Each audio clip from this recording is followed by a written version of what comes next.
Welcome to the Pilton Palais. How are you doing? Well, I hope. Hi. My name is Helen O'Hara. I'm sort of hosting, and we're here to talk about Only Lovers Left Alive.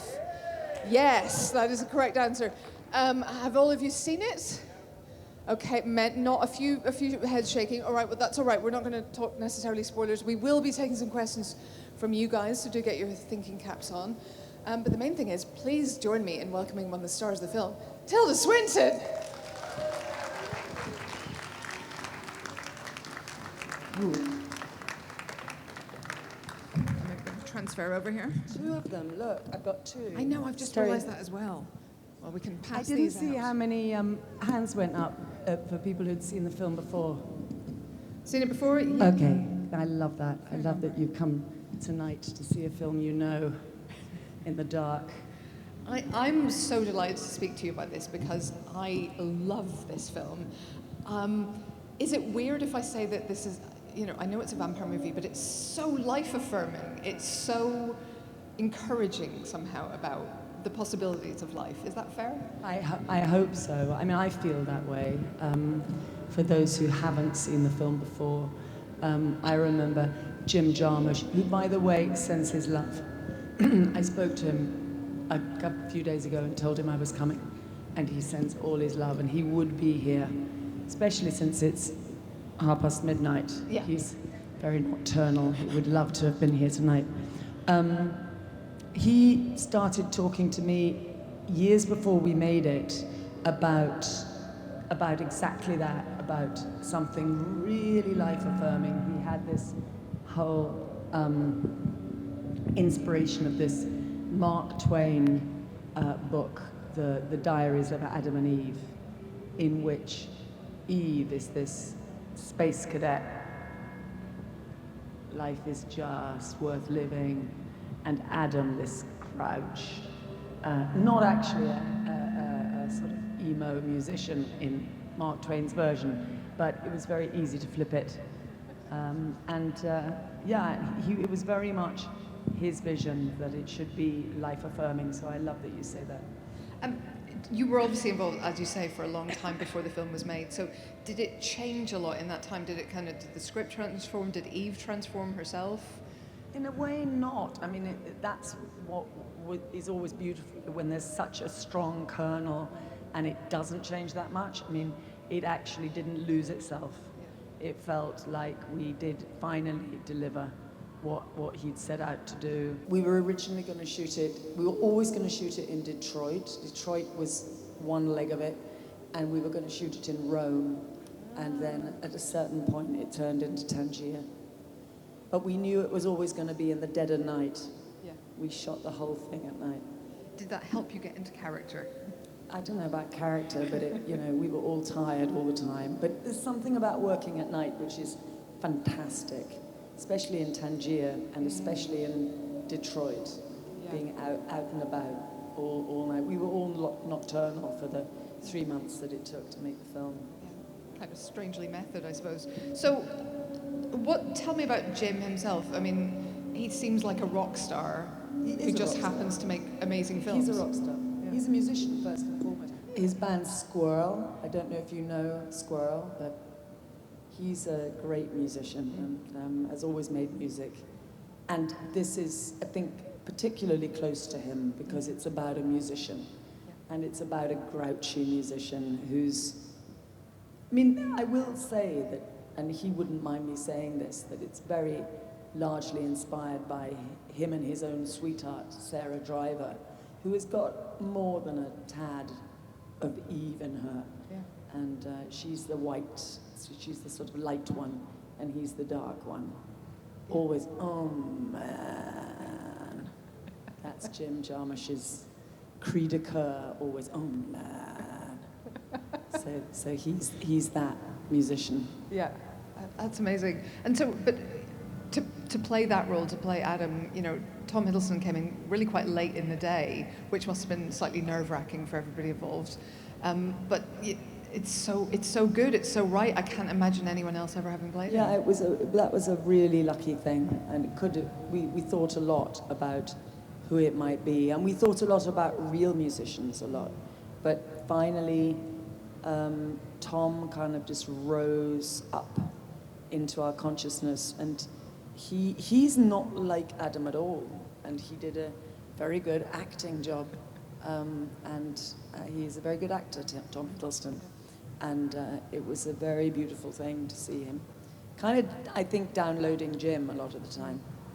I feel like he actually has more of Eve in him, in the sense that I feel like he has read a heck of a lot of books, probably travels with most of them, and he's an optimist. And he's an optimist. He's so cheery. Yeah, I think it was possibly more painful for him to play Adam than it was for me to play Eve. I loved playing Eve. I mean, what a delight. Yeah. To play that person. She is a woman who travels with 2 full suitcases of books, yeah, which is a life choice I fully support. And nothing else. And nothing else. Yeah. Yeah. You have everything you need. Did you get to choose the books? Did you get any input on that? There was a lot of chat went into the choice of the books. In fact, the fetishism around the book scene, I think, was more than any fetishism in any other scene.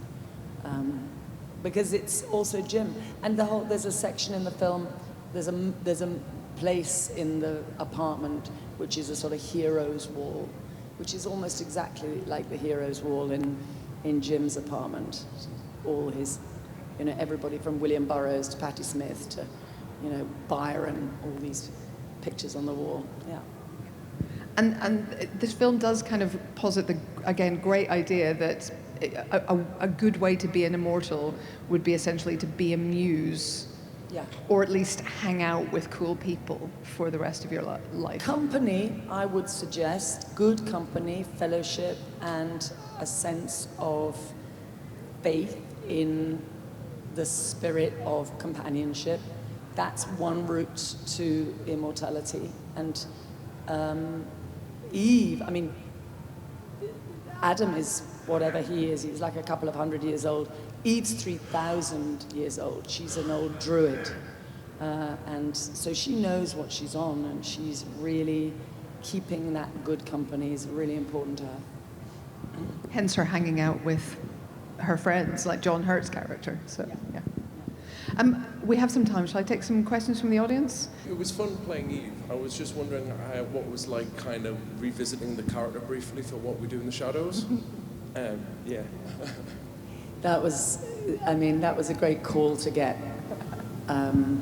They were collating What We Do with that, What We Do in the Shadows, the series, which is, of course, as we know, one of the great series versions of great masterpiece, piece of cinema.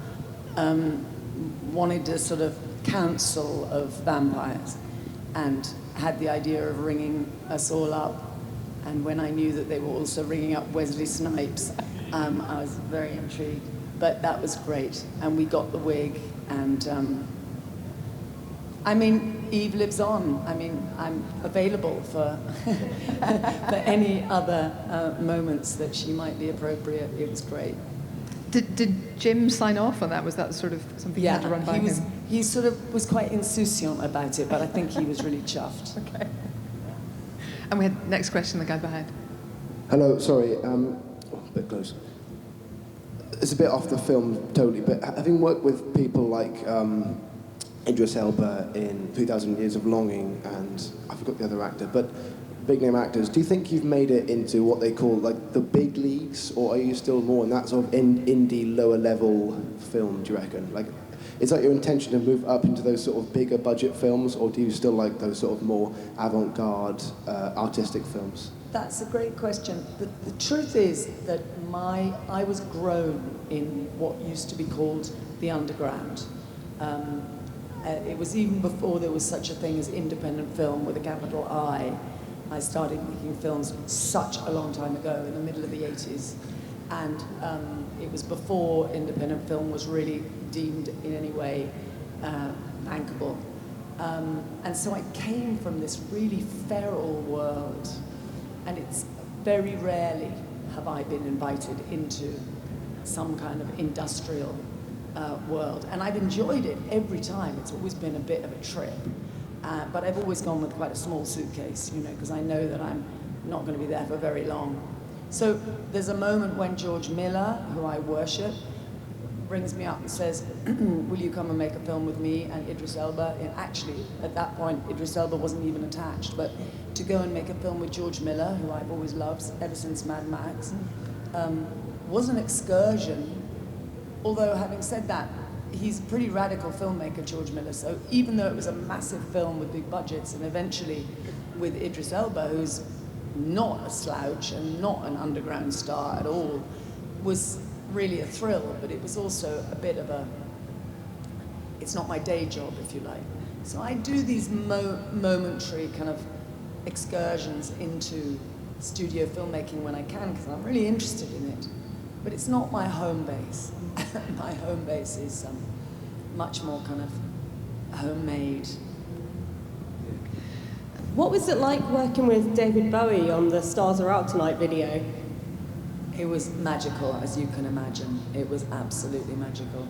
He was someone that always felt like a cousin ever since I first met. I was never given a record player when I was a child, very deprived childhood, but I did, and I can't believe how old I am that I'm able to tell you this, but I got some pocket money and I bought a copy of Aladdin Sane when it came out in 1973, and I didn't have anything to play it on. And I walked around with this LP for about 3 years before I could even listen to it because of the picture on the cover, because he looked so like me and I felt like he was my cousin.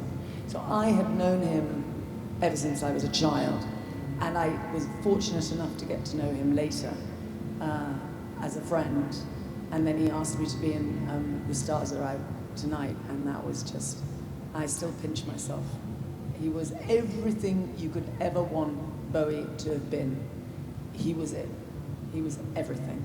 I'm a huge admirer of your career. I think it's like absolutely fantastical, and I love how you actually go from independent cinema to like big budget, and still you're able to like have your name like unattached to either.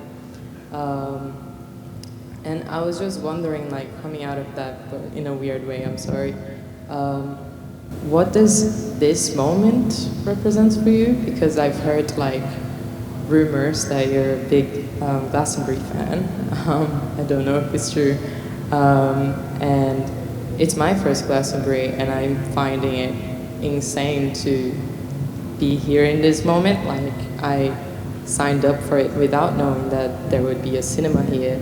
And that it would bring me these opportunities, and it's fantastic. So first, congratulations to everyone that does this. And then, yeah, I would love to know your opinion about this, and like, what do you think it's like related to cinema, like how Glastonbury can like elevate it? I don't know. Well, first of all, welcome not only to Glastonbury, but also to the Pilton Palais. Pilton Palais is my link with Glastonbury. I first came here, and I only ever come to Glastonbury because of the Pilton Palais. I came here because I was invited by Riet and Mike, who run it. I want to say, I can't do the maths, but what was it, 2016, I think was the first time. It was the really muddy year. That was my first baptism of fire. They invited me to come to help co-curate this cinema tent. And I've spent very happy times of my life curating my own film festivals in Scotland and also in other parts of the world, little tiny film festivals. And I think Riet and Mike knew about this and knew that I was really interested in film curation, and they invited me to come. And I've come every time because of them. And I sleep out around the back. That's my home in Glastonbury, is this tent. And yes, I go and listen to music, and tonight I was performing with Orbital, by the way, but that's not the reason I come. I come because of this tent, and I come because of the ability that it gives us to see live cinema in a festival context, which I'm really passionate about. And sometimes, sorry, I've got such a cough, sometimes the time is right for me to show a film that I've made. This year, 2 films, Problemista, Julio Torres' film.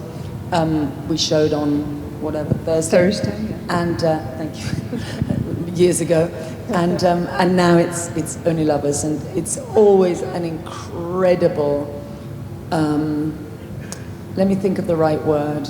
It's of course a pleasure, but it's, when you ask me about the moment, it's a really good question because it's such a feeling of everything coming together, to be in this extraordinary arts festival, which is what it is, to be here with live cinema, where people can just, like you now, I mean, you could be anywhere right now and you've decided to sit on the grass and watch this film on a big screen, which you might have seen before, or you could stream at any time. But you've chosen to sit here tonight, and I really, really worship this fact that this tent can afford that opportunity to people in this festival context. It means a great deal to me, and I will go on coming. I love it so much, and I'll be here next year and the year after, and I hope you will too. I hope so as well.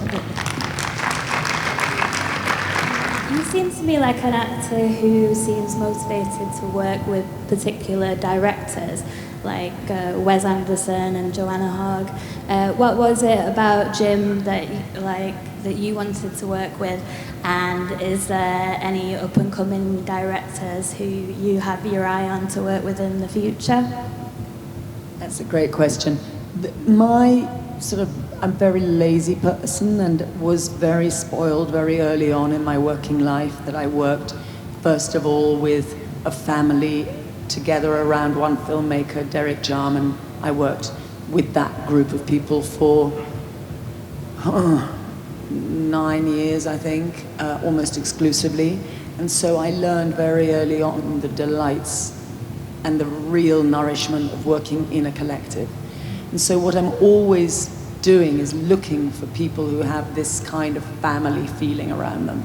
And it could be, I mean, it's very interesting that you say filmmakers like Wes Anderson, Joanna Hogg. There's not that much that's similar about those filmmakers, but you're right to collate them, because what is similar about them is that they like to work that way. They're very familial people. They love to work with groups of people who they know very well, and not everybody does like to work that way, but the people who do like to work that way, they're for me, because I love that feeling of fellowship, like Eve, and that feeling of company really keeps me going. That's the reason I make films, to be honest. I'm not one of those pros who kind of zooms in with all my lines learned and does the job and then gets out. I'm not interested in that. I'm interested in figuring stuff out with a group, usually over many years before we even get to shoot. And that means long working relationships. So Jim Jarmursch and I have made, I think, 5 films together, if not more. Joanna Hogg, who's my oldest friend, I've known her since I was 10. She and I have made 4 films together. Derek Jarmusch and I made 7. You know, I mean, it's just very repetitive. But it's that feeling of security and camaraderie. That's the thing that links all those people. And very occasionally someone will pop up, like, I've only made 1 film with George Miller, but I'd love to work with him again. I mean, he has the makings of that kind of family connection. So that's really what keeps me going. And as you say, they can be quite, I mean, the difference between Wes Anderson's work and Joanna Hogg's work, Jim Jarmusch's work, Derek Jarman's work, Bong Joon-ho's work, Apichatpong Weerasethakul's work, they're all very different cinemas, but the people are so nice, and I love them all, and they're my friends, and I really love being around them for the many years that it takes to make a film. Because the thing about making difficult films like these is that you don't just, you know, achieve them and go home and get paid. It's like years of figuring out how you're going to do it, years of putting together a script, years of raising the money, and then years of going around the world selling the film and taking it to film festivals. So you need to love those people in order to work in that way, and I'm fortunate that I have a lot of people I really love, and that's why I'm making films. Are you trying to tell us you're a vampire and you create these connections with people? I feel 3,000 years old tonight, I'll tell you that much. So, because music is such a massive part of The Only Lovers Left Alive, Just like the whole atmosphere, what it means, all the stories about musicians and that. Are there any songs or artists that you really tapped into while you were filming and building the character? Oh, that's a great question. I have to, you know, honestly, I think the music that we listened to a lot was Squirrel, was Jim Jarmusch's band.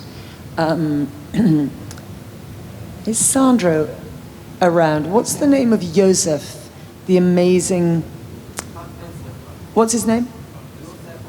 Josef von Wessem, who's this incredible instrumentalist that Jim works with. We listened a lot to him. I don't know what else we listened to, really. I think I listened to quite a lot of Björk, actually, when we made this film. She seemed to be a kindred spirit for this project. I think she's a bit of an Eve. I think so too. If you think of her biophilia project, she talks to mushrooms, no doubt. And she's always exploring and sort of pushing boundaries and everything else. Yeah. And she said that wonderful thing. She's not the only one who said it, but that wonderful thing about, you know, when people talk about, you know, electronic music having no soul, it's just because people didn't bother to put the soul into it. You know, yes. That's kind of inspired. Just to wrap up, because this is part of a sort of mini vampire movie season here at the Pilton Palais this year. All of the late night films, except for Baby Driver the other night, have been vampire movies. And I've read about you in the past have said how much you like a vampire story. Yeah. What is it about them that keeps us coming back to vampires? It feels really close somehow. Maybe it's something from childhood. I don't know if there's any psychiatrists in the house, but something about the idea of the nocturnal life. And of course, as you'll see, it's very clear, and it was very clear for Jim, that part of the sort of vernacular of this film, not of all vampire films, but of this one for sure, is the sort of junkie vibe as well. The whole idea of being in what I call the wainscoting of life, like you're in the slipstream, you're not really central. That whole idea of being nocturnal and not really figuring in the human race. I don't know, it feels like it's very tangible, certainly for me.